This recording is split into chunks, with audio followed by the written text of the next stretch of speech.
আসসালামু আলাইকুম রহমতুল্লাহ। প্রিয় দর্শক, বর্তমানে সোশ্যাল মিডিয়ায় গান বাজনা তথা মিউজিক ব্যবহার নিয়ে খুব আলোচনা সমালোচনা চলতেছে।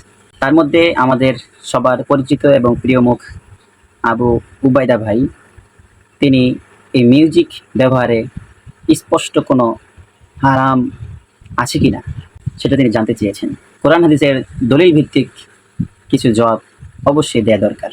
এই বাদ্যযন্ত্র সম্পর্কে সূরা বনী ইসরাঈলের ৬৪ নম্বর আয়াতে আল্লাহ পাক রব্বুল আলামিন ইরশাদ করেছেন, ওয়াস্তাফজিজ মান ইসতাতা'তা মিনহুম বিসাউতিকা ওয়া আজলিব আলাইহিম বিখাইলিকা ওয়া রাজলিকা ওয়া শারিকহুম ফিল আমওয়ালি ওয়াল আওলাদি ওয়াইদহুম ওয়া মা ইয়াইদুহুমুশ শাইতানু ইল্লা গুরুরা।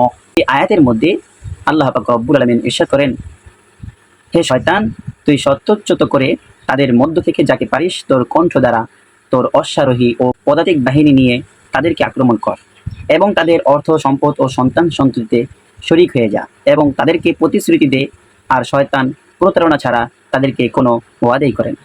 এই আয়াতের মধ্যে আল্লাহ পাক রব্বুল আলামিন একটি শব্দ উল্লেখ করেছেন, বিসৌতিক। এই বিসৌতিকের সৌত শব্দের অর্থ হচ্ছে কণ্ঠ বা আওয়াজ। শয়তানের আওয়াজ দ্বারা এখানে উদ্দেশ্য কি এ সম্পর্কে হযরত ইবনে আব্বাস রাদিয়াল্লাহু তাআলা আনহু বর্ণনা করেন, শয়তানের আওয়াজ দ্বারা উদ্দেশ্য হচ্ছে গান, বাদ্যযন্ত্র ও রং তামাশার আওয়াজই হচ্ছে শয়তানের আওয়াজ। এর মাধ্যমে সে মানুষকে সত্য থেকে বিচ্যুত করে দেয়। সুতরাং এই আয়াত দ্বারা স্পষ্ট বোঝা গেল যে গান বাজনা ও বাদ্যযন্ত্র হারাম। বাদ্যযন্ত্র সম্পর্কে রাসূল সাল্লাল্লাহু আলাইহি ওয়াসাল্লাম হাদিসের মধ্যে কি বলেছেন? عن أبي أمامة رضي الله عنه قال النبي صلى الله عليه وسلم أمرني ربي عز وجل بمحك المعازف والمزامير والأوسان والصلب وأمر الجاهلية।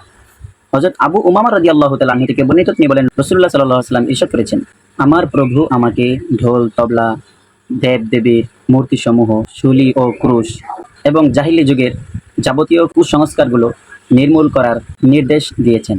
এই হাদিসের মধ্যে মাজিফ শব্দ ব্যবহার করা হয়েছে। মাজিফ হলো ঢোল, তবলা, সেতারা, বেহালা ইত্যাদি এই সমস্ত যন্ত্রকে মাজিফ বলা হয়। দ্বিতীয় আরেকটি শব্দ ব্যবহার করা হয়েছে মাঝামির।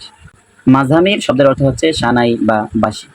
সুতরাং এই হাদিস দ্বারাও স্পষ্ট বোঝা গেল যে বাদ্যযন্ত্র এগুলো স্পষ্ট হারাম।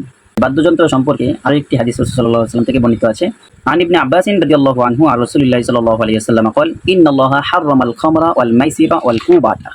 হযরত ইবনে আব্বাস রাদিয়াল্লাহু তাআলা থেকে বর্ণিত, রাসূলুল্লাহ সাল্লাল্লাহু আলাইহি ওয়াসাল্লাম ইরশাদ করেন, নিশ্চয়ই আল্লাহ তাআলা মদ্যপান করা, জুয়া খেলা এবং ঢোল তবলা বাজানো হারাম করে দিয়েছেন। গান বাদ্য সম্পর্কে আরো একটি হাদিস বর্ণিত আছে, আন জাবির রাদিয়াল্লাহু আনহু قال قال রাসূলুল্লাহ সাল্লাল্লাহু আলাইহি ওয়াসাল্লাম আল গিনাউ ইউনবিতুন নিফাকা ফিল কলবি কামা ইউনবিতুল মাউজ যারআ। হযরত জাবির রাদিয়াল্লাহু তাআলা থেকে বর্ণিত, রাসূলুল্লাহ সাল্লাল্লাহু আলাইহি ওয়াসাল্লাম ইরশাদ করেন, গান বাদ্য মানুষের অন্তরে এমনভাবে মুনাফিকি সৃষ্টি করে যেমন পানি শস্য উৎপাদন করে। তাহলে যে জিনিস হৃদয়ে মুনাফিকি সৃষ্টি করে সেই জিনিসটা আবার হালাল হয় কীভাবে? প্রিয় দর্শক, এই গান বাদ্যযন্ত্র এগুলো নিয়ে আরও অনেক হাদিস আছে, অনেক আয়াত আছে। এগুলো দ্বারা স্পষ্টই বোঝা যায় গান বাদ্যযন্ত্র মিউজিক এগুলো স্পষ্টতই হারাম।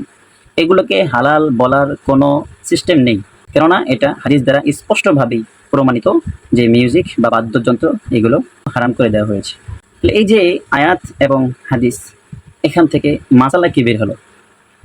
এখান থেকে যে মাসলাটা বের হলো সেটা হচ্ছে গান বাদ্যযন্ত্র মিউজিক এটা স্পষ্টতেই হারাম।